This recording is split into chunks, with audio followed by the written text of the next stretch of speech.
Hamas کے سربراہ اسماعیل ہنیہ کی ایران میں شہادت، پوری مسلم دنیا غمگین ہے، لیکن عالمی سطح پر رد عمل کیا ہونا چاہیے؟ ارکان پارلیمنٹ اس بارے میں کیا رائے رکھتے ہیں؟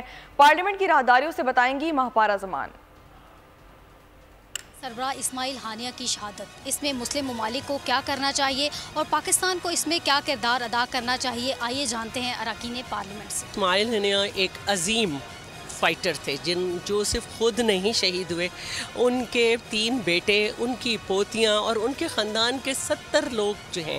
حماس کی جو لیڈر وہ ان کو شہید کیا گیا ہے، یہ امت مسلمہ کے لیے بہت بری سائن ہے۔ اسلامی ممالک کا تعلق ہے وہ بالکل بے حس ہو چکے ہیں سارے ملک، کسی نے بھی اس کے اوپر وہ کوئی اس طرح رد عمل ظاہر نہیں کیا۔ OIC تو سب سے کمزور فورم ہے اسلامی ممالک کا، اور مسئلہ سارا یہ کہ یہاں پر ہماری امت مسلمہ کا جو کانسیپٹ ہے وہ صرف اب الفاظوں اور کتابوں میں ہے۔ اسماعیل ہنیہ کی شہادت جو ہے وہ ایران کی سالمیت پر ایک سوالیہ نشان ہے۔ ایک کسی ملک کے اندر جا کے آپ ان کے مہمان کو اس طرح سے شہید کریں، اس سے بڑی زیادتی اور کوئی نہیں۔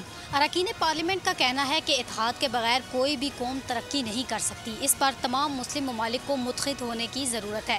کیمرامین محمد عزیر کے ساتھ مہپارہ زمان، بول نیوز، پارلیمنٹ ہاؤس، اسلام آباد۔ سبسکرائب کریں اور بیل دبائیں تاکہ کوئی خبر رہ نہ جائے۔